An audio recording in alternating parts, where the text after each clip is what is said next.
আসসালামু আলাইকুম বন্ধুরা, আমরা চলে আসছি গরিবের পুলতলিতে। এখানে হাজার হাজার পর্যটক।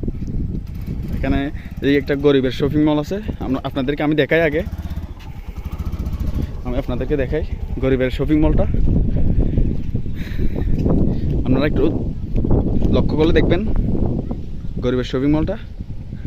এখানে দেখেন দুবাই শপিং মল, ভালো করে দেখেন।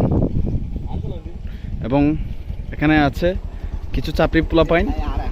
গরিবের পুলতলিতে দেখেন, এখানে দেখেন একটা ষান্ডা দূরে চলে যাচ্ছে। ষান্ডাটা দেখছেন, এখানে ওরা দুধতেছে। এখানে একটা গরিবের পুলতলি, আপনারা চাইলে চলে আসতে পারেন। একদম শান্ত শিষ্ট ভদ্র জায়গা। আপনাদের এখানে আসার অনুরোধ করতেছি। এবং আপনারা কাপল ভিডিও বানাতে পারবেন এখানে আসলে। এখানে ভালো ভালো বসার সিট আছে এবং ভিউটাও জোস। দেখে আপনারা সবাই খুশি হয়ে যাবেন।